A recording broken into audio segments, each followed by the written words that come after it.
Oh là là là là là là. Non mais faut faire des animatroniques pour tout ça. Il s'est tellement énervé sur l'animal qu'il a fini par lui mettre un coup. Jumanji a une signification en zoulou. Il veut dire, et voyant que le projet n'avance pas plus que ça, Evan Gerber, il est prêt à tout abandonner.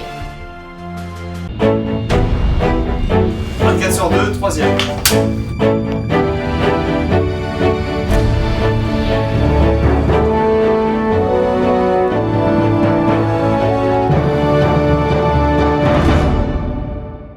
Mesdames et messieurs, aujourd'hui nous allons parler d'un sujet que vous adorez. Aujourd'hui nous allons parler essentiellement d'effets spéciaux. Vous êtes prêts? C'est parti.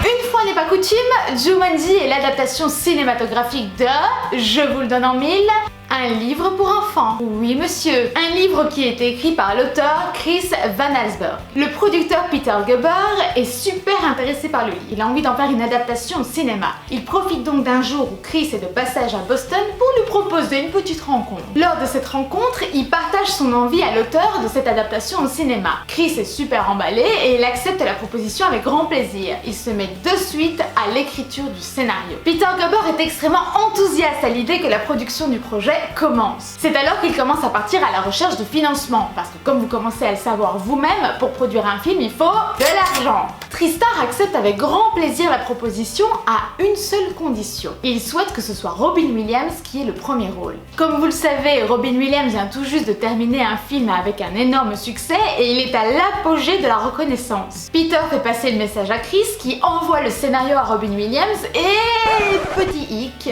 Robin Williams n'est pas intéressé par le scénario. Il trouve le scénario un peu plat, un peu nul et il se voit pas du tout jouer dedans. Pas de Williams, pas de financement. Et voyant que le projet n'avance pas plus que ça, Evan Gerber, il est prêt à tout abandonner. Sauf que ça ne fait pas les affaires de Chris. Chris, il insiste, il tient à son projet, il veut qu'il fonctionne. Il propose de faire quelques modifications dans le scénario et de rajouter des éléments qui n'existent pas dans le livre. Comme par exemple, le rôle d'Alan Parrish adulte. Et oui, le rôle principal que tient Robin Williams dans le film n'existe pas à l'origine. Une fois les modifications terminées, le scénario est réenvoyé à Robin Williams, qui le lit, qui approuve et qui est emballé. Super, tout le monde est heureux, on peut commencer le tournage du film. Mais c'est sans compter sur Joe Johnston, qui est le réalisateur du film et qui n'est absolument pas d'accord avec le choix du rôle principal. Ce n'est pas qu'il n'aime pas Robin Williams, mais il le connaît. Et surtout, il connaît sa réputation d'improvisateur. Et il n'a absolument pas du tout envie d'avoir ce genre de choses sur son plateau. Il part du principe que Jumanji, c'est un scénario extrêmement bien ficelé et qu'on ne peut pas se permettre d'avoir quelqu'un qui passe son temps à improviser. Conscient de la situation et des conséquences qu'elle pourrait avoir sur le film, les producteurs vont toucher un petit mot à Robin Williams. Ils lui expliquent qu'ils n'ont rien a priori sur ses improvisations, mais que là, à l'heure actuelle, ça va poser un gros problème. Robin Williams est briefé, il comprend la nécessité d'avoir du sérieux sur le plateau, mais Robin Williams réussit quand même à négocier un tout petit truc. Eh bien, chaque scène sera tournée en doublon, c'est-à-dire qu'on tournera une première fois la scène telle qu'elle a été écrite dans le scénario et ensuite on retournera une seconde fois la scène en laissant la possibilité à Robin Williams d'improviser comme bon lui semble. Je sais que c'est cette partie qui vous intéresse le plus, alors ne tardons pas à entrer dans le vif du sujet et discutons effets spéciaux. Vous l'aurez remarqué, Jumanji comprend 80% de protagonistes, dont les 3/4 d'entre eux sont des animaux, des plantes et des tremblements de terre. Bref, que du beau monde à mettre à l'image. Mais alors, comment on fait? Rappelez-vous, on en a parlé dans un épisode précédent, que je vous invite d'ailleurs à aller voir, mais Jurassic Park et ses animatroniques ont ouvert la voie à plein de créations pour les productions. Petit rappel, un animatronique, c'est un robot que vous pouvez mettre sous la forme de ce que vous voulez en fait. Faisons la liste de tous les animaux qu'il y a dans le film. Il y a des singes, des moustiques, des araignées, des chauves-souris, un lion, des plantes, des rhinocéros, des éléphants. Oh là là là là là là. Non mais faut faire des animatroniques pour tout ça? Non non non non non non non non. Un choix s'est imposé. Heureusement, sachez que seuls le pélican, le lion, les araignées et la plante carnivore sont des animatroniques. L'équipe a fait un travail minutieux pour donner vie à ces animaux qui pour le coup existent et leur donner la meilleure forme réelle et crédible. Bon, après, je rappelle qu'on est dans les années 90. On n'est pas au max du max du max de la qualité qu'on a maintenant. Tout le reste, ce sont des images de synthèse. Enfin bon, à part le lion qui est un cas à part. C'est-à-dire que le lion a d'abord été créé de manière animatronique.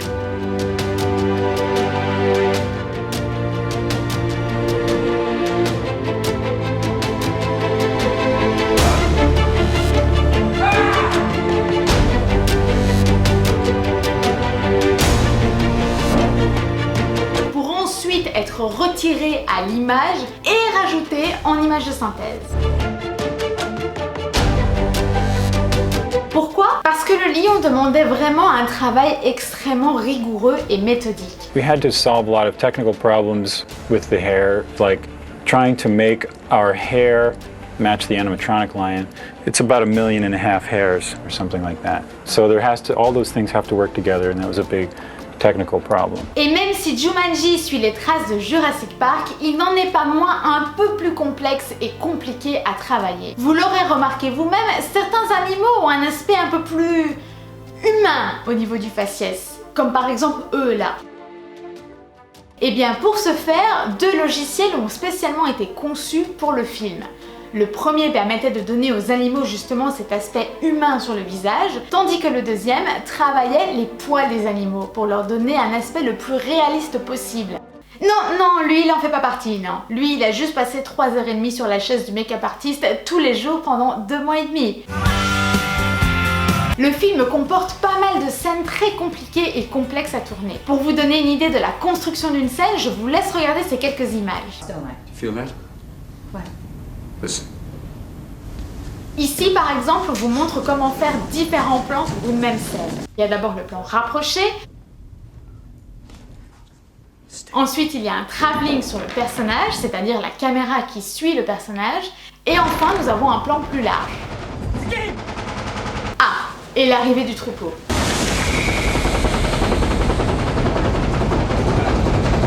Puisque cet amas de bleu sera transformé par après en post-production par un très beau troupeau d'animaux.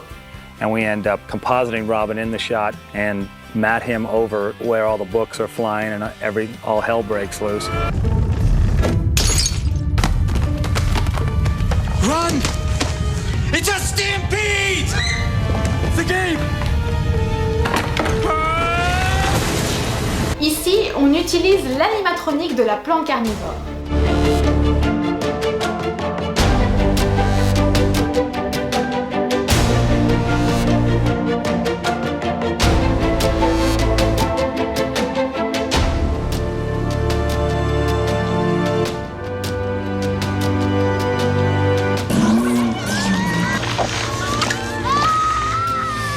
Ici, vous voyez une scène particulièrement compliquée à tourner, puisqu'il s'agit d'un animatronique qui est mis dans l'eau.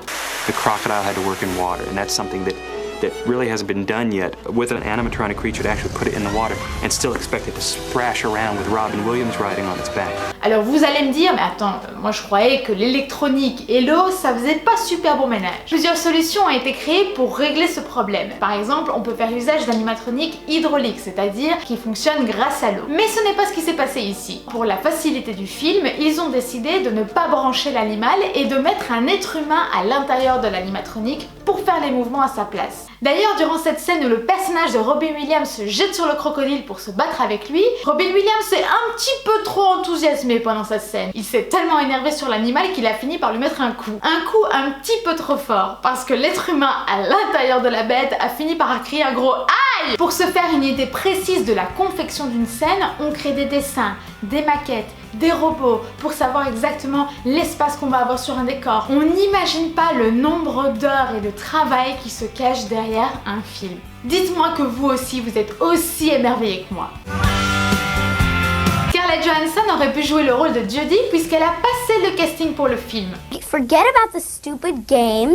Now close it up and put it away. Mais c'est l'expérience de Kirsten Dunst qui lui vaudra le rôle. Jumanji a une signification en zoulou. Il veut dire plusieurs effets. L'auteur du livre Jumanji a eu l'inspiration pour le livre en jouant au Monopoly. C'est-à-dire qu'en jouant au Monopoly, il trouvait le jeu tellement ennuyant qu'il s'est imaginé un jeu où il se passerait une aventure incroyable à chaque tour. Le véritable jeu utilisé dans le film a été vendu sur eBay pour la somme de 60 800 $. Ça vaut quelques Monopoly, ça. Hein. Allez, on fait un petit jeu. Regardez là.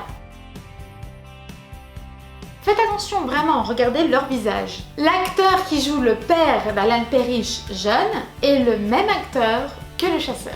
Oui, bah pourquoi se fouler dans le casting finalement? C'est ici que se termine cette nouvelle vidéo. Ne bouge surtout pas, j'ai besoin de toi à la fin de la vidéo pour le choix du prochain épisode. En attendant, moi je te remercie énormément d'avoir pris le temps de regarder cet épisode. J'espère qu'il t'a plu. Et puis je te vois dans 2 semaines pour le nouvel épisode.